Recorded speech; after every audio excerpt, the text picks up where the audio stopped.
নমস্কাৰ এই মুহূৰ্তত লৈ আহিছো এটা ব্ৰেকিং নিউজ পুনৰ গুৱাহাটী মহানগৰীত এটা মৃতদেহ উদ্ধাৰ কৰা হৈছে আৰু মৃতদেহটো উদ্ধাৰ কৰাৰ পিছতে কিন্তু তীব্ৰ চাঞ্চল্য বিৰাজ কৰিছে কিয়নো এই কেইটা দিনত গুৱাহাটী মহানগৰীত সৰ্বাধিক আচলতে মৃতদেহ উদ্ধাৰ কৰা হৈছে এটা উদ্যোগিক পামত গুৱাহাটী মহানগৰীৰ বামুনী মৈদাম স্থিত এটা উদ্যোগিক পামত এজন ব্যক্তিৰ মৃতদেহ উদ্ধাৰ কৰা হৈছে আৰু সেই ব্যক্তিজনৰ বয়স প্ৰায় 51 বছৰ মান বুলি উল্লেখ কৰা হৈছে আমি পুনৰবাৰ উল্লেখ কৰিব বিচাৰিম সমান্তৰালকৈ দৃশ্যাংশ দেখুৱাই হেচা কৰিছো কিয়নো গুৱাহাটী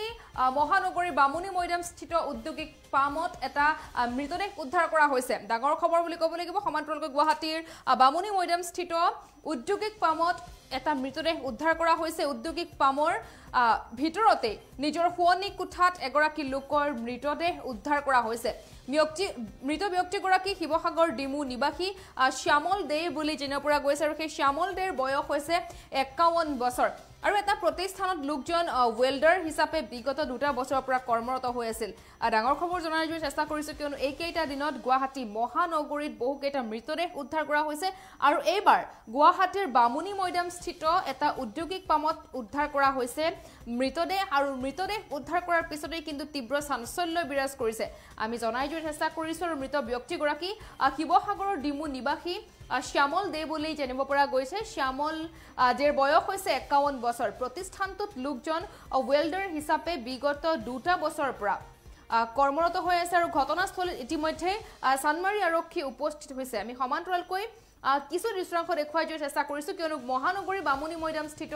উদ্যোগিক পামত এজন ব্যক্তিৰ মৃতদেহ উদ্ধাৰ কৰা হৈছে উল্লেখ কৰিব লাগিব যে এই কেইটা দিনত গুৱাহাটী মহানগৰীত বহু কেইটা মৃতদেহ উদ্ধাৰ কৰা হৈছে আৰু এইবাৰ স্থান হৈছে বামুনী মৈদাম স্থিত উদ্যোগিক পামত এটা মৃতদেহ উদ্ধাৰ কৰা হৈছে প্ৰতিষ্ঠানখনৰ গৰাকীয়ে জনোৱা অনুসৰি নিশা নিজ কোঠাত লোকজনে ভাত বনাই আছিল আৰু ভাত বনাই থকাৰ সময়ছোৱাতে এই ধৰণৰ ঘটনা সংঘটিত হৈছে আৰু এতিয়া বহু কেইটা কাৰণ আচলতে সন্দেহ ব্যক্ত কৰা হৈছে যে উচ্চ ৰক্তচাপ জনিত কাৰণত সেই ব্যক্তিজন অৰ্থাৎ শ্যামল দে মৃত্যু হোৱা বুলি সন্দেহ ব্যক্ত কৰা হৈছে আৰু ইপিনে চানমাৰী আৰক্ষী ঘটনাস্থলীত উপস্থিত হৈ তদন্ত আৰম্ভ কৰিছে এই সন্দৰ্ভত আমাৰ হাতত কিছু ভাষ্য আছে শুনাবলৈ বিচাৰিছো খালি গেছটো নুমাই দিলে তেখেতৰ এইখন মোৰ বন্ধু এটাৰ মানে ল'ৰাটোৰ দোকান বন্ধুটো থাকে মোৰ ঘৰত গাঁৱৰ ঘৰত যোৰহাটত সি মোক ফোন কৰি ক'লে যে এনেকুৱা হ'ল মোৰ ল'ৰাটোৰ তাত এতিয়া মই লগে লগে আহিলোঁ আহি পাই পেলাই ইয়াক পালোঁ আহি পেলাই মই চালোঁ ইয়াত এনেকৈ মই দেখিলোঁ আৰু কথা হ'ল কি এই মানুহজন শ্যামল দে বোলা যিজন মানুহ ইয়াৰে এমপ্লয়ী ইয়াতে কাম কৰে এইটো বয়স 51 বছৰমান হ'ব মই যিটো দেখিছোঁ আৰু 51 বছৰ সিহঁতৰ ঘৰ অৰিজিনেল ঘৰ বোলে ডিমৌ শিৱসাগৰ ডিমৌ মানে শিৱসাগৰ পাৰ হৈ ডিমৌ মৰাণ পোৱাৰ আগতে ঘটনাটো একজেক্টলি কেইটামান বজাত হৈছে ইও নাজানে ই খুলি আহি পেলাই দেখিছে তেতিয়া পৰি আছে অলৰেডি ভাত পানী বনোৱা আছে আপোনালোকে দেখিলেই কেনেকৈ বনাই থৈছে সি আহি খালি গেছটো নুমাই দিলে তেখেতৰতো একদম নৰ্মেল মানুহ একদম ভদ্ৰ মানুহ কোনো কাৰো লগত হাই কাজিয়া এইবিলাক একো নাই এইবিলাক তেখেতৰ কিবা অসুখৰ কাৰণে হয় ষ্ট্ৰ'ক হৈছে চাগে নহয় কিবা কিবি হ'ব পাৰে আৰু নাজানো আৰু কি এনকুৱাৰী কৰি আছে পুলিচ আছে এতিয়া কৰি আছে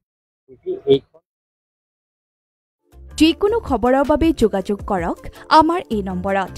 7099017330 আৰু 7099017110 যিকোনো খবৰ